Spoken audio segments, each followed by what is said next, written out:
नमस्कार, मैं हूं सुमित अवस्थी और आप देख रहे हैं चक्रव्यूह स्पेशल। एक वक्त था कि अमेरिका और ईरान दोनों दोस्त हुआ करते थे। खाड़ी देशों में अमेरिका के सबसे भरोसेमंद सहयोगियों में ईरान की गिनती होती थी। लेकिन 21वीं सदी की दुनिया में अमेरिका और ईरान की दूरी इतनी बढ़ गई कि आज दोनों देश एक बड़े घमासान के मुहाने पर खड़े हैं। अमेरिका के राष्ट्रपति डोनाल्ड ट्रंप ने ईरान के सर्वोच्च नेता अयतुल्लाह अली खamenei के खिलाफ युद्ध का बिगुल बजा दिया है।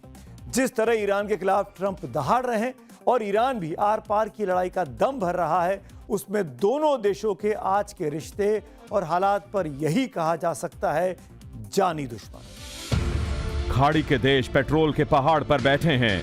वहां अक्सर तेल के सवाल पर युद्ध की आग धधकती रहती है।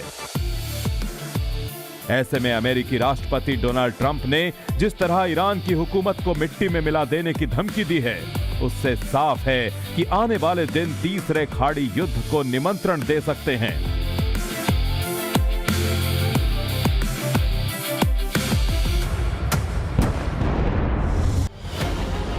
अमेरिका और ईरान के बीच कभी जिगरी दोस्ती होती थी, लेकिन तेल के खेल और खाड़ी में दबदबे की कूटनीति दोनों को एक दूसरे से दूर ले गई।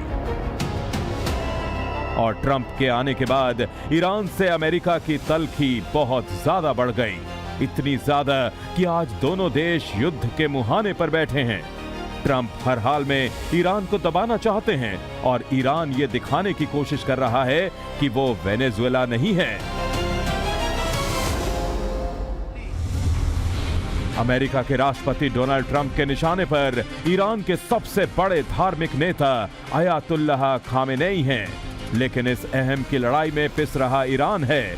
ऐसा इसलिए है कि ट्रंप ने तीन मोर्चों पर ईरानी हुकूमत और खामेनेई को दबोचने का प्लान बना रखा है। सबसे पहले तो ट्रंप लगातार ये धमकी दे रहे हैं कि वो ईरान पर सैनिक हमला बोलकर उसे तहस नहस कर सकते हैं।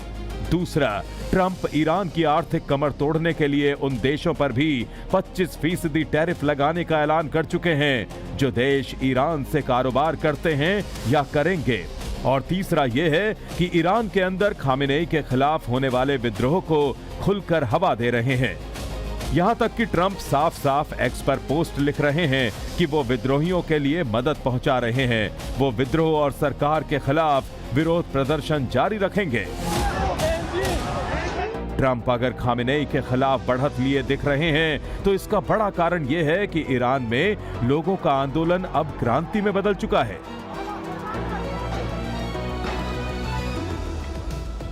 आर्थिक संकट में फंसे ईरानियों ने खामेनेई को उखाड़ फेंकने का झंडा बुलंद किया हुआ है और तेहरान में विरोध की इस आग में अमेरिका जमकर पेट्रोल डाल रहा है। इसीलिए खामेनेई के खिलाफ विद्रोह करने वाले इरफान सुल्तानी को फांसी देने के फैसले से ईरान को पलटना पड़ा। 26 साल का इरफान सुल्तानी ईरानी सरकार के लिए लिटमस टेस्ट बन गया। अगर खामेनेई के संरक्षण में चलने वाली ईरानी सरकार ने विरोध की आवाज बने सुल्तानी को फांसी नहीं दी तो यही माना गया कि ट्रंप की चेतावनी काम कर गई। ईरान के विदेश मंत्री अब्बास अराकची तो ये भी कहने लगे कि इरफान को फांसी देने की कोई योजना थी ही नहीं, फांसी का तो सवाल ही नहीं उठता। लेकिन खामेनेई के गले में ट्रंप की धमकियों की फांस जरूर कसी हुई है। दरअसल 26 साल के इरफान सुल्तानी ने खामेनेई की सरकार के खिलाफ बगावत का झंडा बुलंद कर रखा था। उसको फांसी पर चढ़ाकर खामेनेई के इशारे पर चलने वाली ईरानी सरकार विद्रोहियों को यह पैगाम देना चाहती थी कि जो हुकूमत से टकराएगा वो चूर चूर हो जाएगा। इसीलिए इरफान पर ईरानी कानून के हिसाब से सबसे गंभीर अपराधों में दोषी बताकर फांसी की सजा का ऐलान हुआ। सुल्तानी को किसी ट्रायल, वकील या अपील का मौका तक नहीं दिया गया। 11 जनवरी को अदालत में इरफान सुल्तानी का मामला गया था। अदालत ने सुल्तानी को मुहारेबह यानी अल्लाह के खिलाफ युद्ध छेड़ने का दोषी बता दिया। इसके बाद तो मौत से कमतर सजा की जगह ही नहीं थी। ये फांसी की सजा 14 जनवरी को होनी थी, लेकिन ट्रंप ने ऐलान कर दिया कि फांसी हुई तो ईरानी सरकार की खैर नहीं। लगता है कि ट्रंप की चेतावनी काम कर गई और सुल्तानी की फांसी रुक गई। देखिए, ये बात तो पक्का है कि जो एक अंतर्राष्ट्रीय कम्युनिटी का जो दबाव हुआ है ईरान पे, क्योंकि ईरान में बहुत दिनों से एक रिजेंटमेंट और रेसिस्टेंस वहाँ चल रहा था कि जिस तरीके से वहाँ पे प्रेस की स्वतंत्रता है या बाकी लोगों की जो एक्टिविटीज़ है उस पर एक कंट्रोल्ड रेजीम था। पास्ट में हालांकि ये टेक्निक ईरान की हुकूमत के द्वारा अपनाई गई थी कि लोगों को फांसी दे दो, लोगों को जेल में डाल दो, लेकिन इस बार मुझे लगता है कि अंतर्राष्ट्रीय दबाव बहुत मजबूत है। खासकर जो ट्रंप है वो इस मुद्दे को लेकर बहुत सीरियस है और इसीलिए ईरान एक नेगोशिएशन टेबल पे आए और वो अमेरिका के साथ बातचीत करने की कह रहे हैं। वैसे जानकार मानते हैं कि ट्रंप ने अगर ईरान को वेनेजुला समझ लिया है तो ये उनकी कूटनीतिक और सामरिक भूल होगी।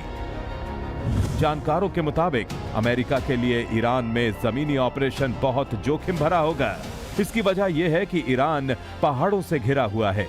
इससे अमेरिकी सैनिकों को वैसे ही भारी नुकसान हो सकता है जैसा इराक और अफगानिस्तान में हुआ। इसलिए टीम ट्रंप हवाई या साइबर हमलों पर ज्यादा फोकस कर रही है। ऐसे में अगर युद्ध हुआ तो इजराइल और अमेरिका दोनों एक साथ ईरान के खिलाफ ऑपरेशन कर सकते हैं।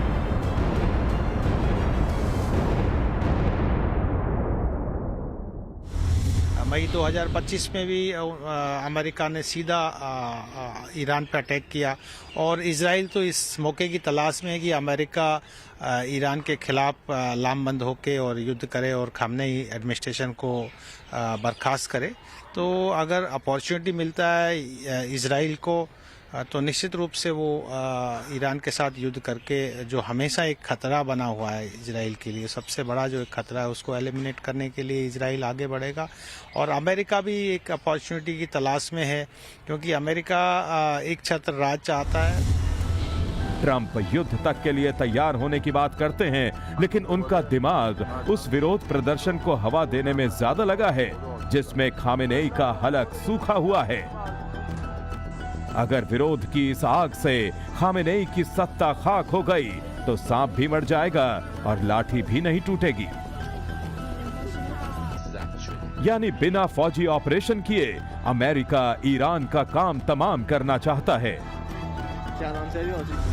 एक फिजिकल ऑक्यूपेशन तो नहीं होगा और ये जो अटैक्स हैं जिसके बारे में हम बात करते हैं, मिसाइल अटैक्स या ड्रोन अटैक्स, ये ईरान को जरूर डिस्ट्रक्शन पहुंचा सकते हैं बट उनके लोगों का रिजॉल्व नहीं बदली कर सकते। अगर वो चाहेंगे तो हुकूमत अपने आप ही बदली होगी। हालांकि ईरान में जैसा विरोध प्रदर्शन आज हो रहा है वैसी स्थिति पहले भी कई बार आ चुकी है। इस बार फर्क इतना है कि अमेरिका का, खासकर राष्ट्रपति डोनाल्ड ट्रंप का सीधा हस्तक्षेप है और यही हस्तक्षेप खाड़ी देशों का तापमान बढ़ा देने के लिए काफी है।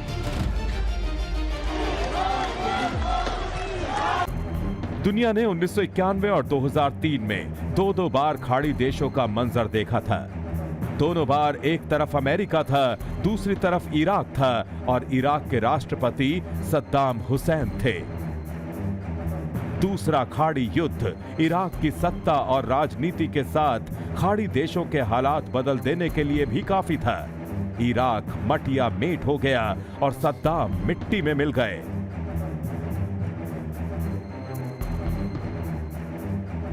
सद्दाम को मिट्टी में मिलाने वाले अमेरिकी राष्ट्रपति जॉर्ज बुश जूनियर जिस रिपब्लिकन पार्टी से आते हैं उसी पार्टी से मौजूदा राष्ट्रपति डोनाल्ड ट्रंप भी हैं। बल्कि ट्रंप तो जब से दूसरी बार सत्ता में आए हैं तब से वो युद्ध वाली मुद्रा में ही दिख रहे हैं। वेनेजुला के राष्ट्रपति निकोलस मादुरो को तो ट्रंप की सेना ने राष्ट्रपति भवन से घसीट कर निकाला और सीधे अमेरिका की जेल में पहुंचा दिया। ट्रंप ने हमास के खिलाफ इजराइल की जंग को खुली छूट दे रखी है और अब हमास के प्रति सहानुभूति रखने वाले ईरान के खिलाफ ट्रंप किसी भी हद तक जाने की बात कर रहे हैं।